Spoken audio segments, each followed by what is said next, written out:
It was a normal Tuesday when the loudspeaker cut through fourth period with the voice of Principal Harris. Attention, all female students, please report to the auditorium immediately. Male students and staff remain where you are. My pen froze mid-sentence. Around me, girls exchanged nervous looks as we gathered our bags. Out in the hallway, even the female teachers guiding us seemed unsettled, their clipped tones betraying unease. My best friend Kayla leaned in close, whispering, "Why do I feel like this isn't a drill?" By the time we reached the auditorium, hundreds of girls had already filled the seats.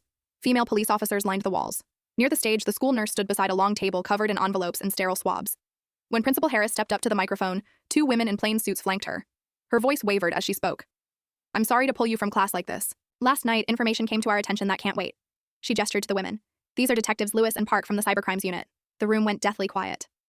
"Early this morning, maintenance staff uncovered hidden recording devices in several of the girls' restrooms and locker rooms," Harris continued. Gasps rippled through the crowd. My stomach clenched. "From what we can tell, these cameras were installed within the last few weeks. We don't yet know how much footage was collected or where it ended up." Hands flew to phones, but Detective Park quickly cut in. "Please stop using your devices. We believe the feed may have been transmitted live through the school's Wi-Fi. Connecting right now could corrupt evidence." A ripple of panic passed through the rows. "We'll be taking quick DNA swabs from each of you. It's to rule out any contact with the devices themselves." We lined up, whispers spreading like sparks. Who would do this? How long were we watched? When it was my turn, Detective Lewis checked my name against her clipboard, then frowned. "You're on a separate list. Come with me." My pulse spiked as she led me into a smaller classroom down the hall.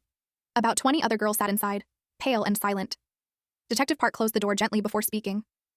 "I'm so sorry to tell you this, but your names appeared in a private file we recovered. Your images weren't just recorded, they were marked, cataloged, and sold." The floor seemed to drop out beneath me. Sold? Targeted? Why us? My mind raced until I noticed the common thread.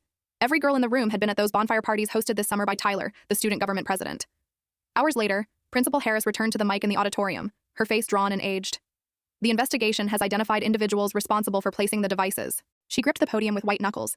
"In custody as of this afternoon is Mr. Dalton, our network administrator." Gasps filled the air.